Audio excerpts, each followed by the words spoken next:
Hello ladies and gentlemen, Captain Shaq here, and welcome to Halo History and Lore. This is a series I'm producing that's all about diving into my love for the Halo universe. The last episode was all about the war hero, Captain Jacob Keyes. This episode, we take a deeper look at humanity's main military arm, the UNSC. The United Nations Space Command, referred here on out as the UNSC, is the military exploration and scientific agency of the United Earth Government. The UNSC was originally formed halfway through the 22nd century when the remnants of the old world governments clashed for supremacy in the Sol system. The organization's main mission was to oversee the United Nations military operations in space. During what is known as the Interplanetary War, which consisted of several side battles that took place on Mars, the Jovian moons, and South American rainforest, the UN militarized its off-world colonies.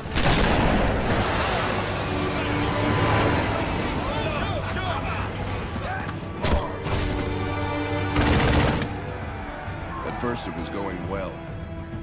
The war brought great suffering and death to Earth and its colonies, but ended up being the catalyst that brought humanity's military under one common force by the end of the 22nd century. You told me there wouldn't be any cameras. You told me you were gonna wear something nice. Folks need heroes, Chief. Give them hope. So it's... The highest operational command of the UNSC is the UNSC High Command, also known as HICOM, or the Admiralty, and is ultimately in charge of all personnel, equipment, and facilities used by the military.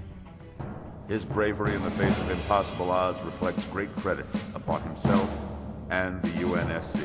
The Navy has lost one of its best. The command structure of the UNSC is divided into the Unified Ground Command, which is responsible for coordinating all UNSC ground forces, and the UNSC Naval Command, which is in charge of all naval and space operations.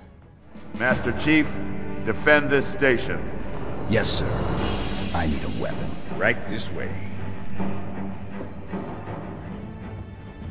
The UNSC fields the best in military training and equipment. The bulk of the combat ground troops are the Marine Corps, battle-hardened and skilled soldiers capable of fighting in almost any condition. My face will be the last thing your pathetic eyes ever see.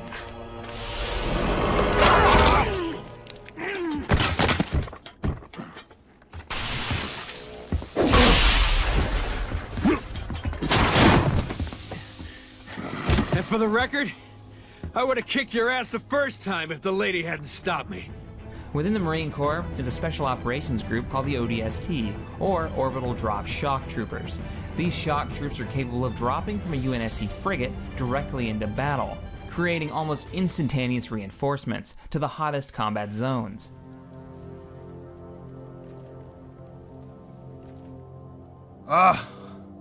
Lord, I didn't train to be a pilot. Tell me I don't have any more flying to do today.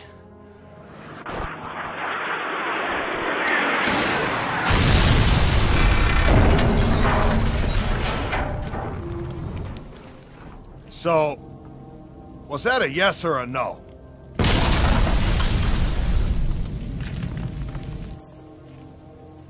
Amen. The space-based portion of the UNSC fields the most advanced ship-based technology humanity has to offer. Ships like the light cruiser Pillar of Autumn or the Spirit of Fire. The primary weapon used against the Covenant by the UNSC is the MAC cannon, or Magnetic Accelerator Cannon. The cannon fires a massive metal projectile using a linear system of magnetic field coils down a long shaft, increasing the projectile's velocity until it carries an incredible amount of kinetic energy. It's the only weapon that humanity has at its disposal that can pierce the shields of most Covenant ships. Small versions of the MAC cannon can be found mounted aboard ships in the fleet, with large versions called Supermacs, or Big Sticks, that can be seen orbiting planets as defensive turrets. From combating rebel forces of the outer colonies to waging war against the genocidal alien race known as the Covenant, HICOM has responded to all threats with valor and distinction. By the year 2552, the UNSC, though heavily outnumbered and outgunned, had nonetheless slowed the Covenant destructive march through the human colonies, making them pay for every inch of territory.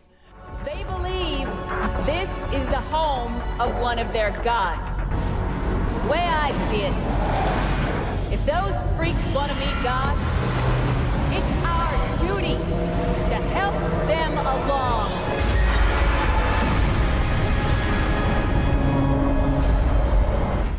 From the outer colonies to the front lines of Reach, the UNSC's men and women fought bravely side by side against insurmountable odds. However, the Covenant's overwhelming technological and numerical superiority made the situation a dire one. With the loss of the fortress world of Reach, little hope remained, yet still the human race held out and put up a fairly successful resistance under the command of what remained of the UNSC. The dire circumstances of the Covenant conflict allowed the UNSC to override civilian rule and establish itself as humanity's primary government. Although the unified Earth government was more open to stepping down, the colonial administration, the arm of the UEG ruling over the colonies, resisted the UNSC's rise to power, and thus was stripped of its power by force. The resistance effort, led by Lord Hood, Miranda Keyes, John 117, and the Allied Singali fleet, was able to prevent the utter destruction of Earth, but only by the slimmest of margins. The UNSC and Covenant separatist forces launched a joint operation to destroy the Covenant loyalists, once and for all, at the Forerunner command and control installation called the Ark. After stopping the planetoid from firing the Halo array, the Alliance succeeded in killing the Covenant's last remaining leader, the Prophet of Truth. Despite being outnumbered 3-1 in orbit and even worse so on the ground, the Allies destroyed the bulk of the Loyalist forces remaining. On March 3, 2553, the Human Covenant War officially ended in victory for the UNSC and the Covenant separatists, but at a staggering price.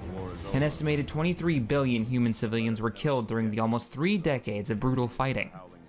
Most of the UNSC's major military outposts were destroyed, with the exception of Earth, which sustained heavy damage. However, with the defeat of the Covenant, the UNSC now had a second chance to rebuild and thrive.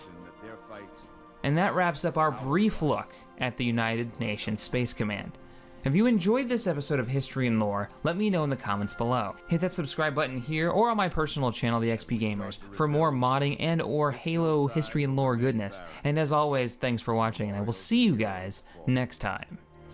They ennobled all of us, and they shall not be forgotten.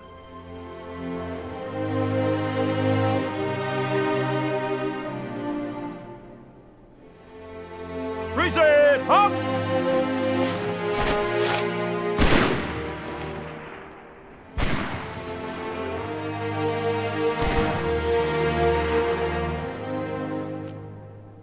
I remember how this war started, what your kind did to mine.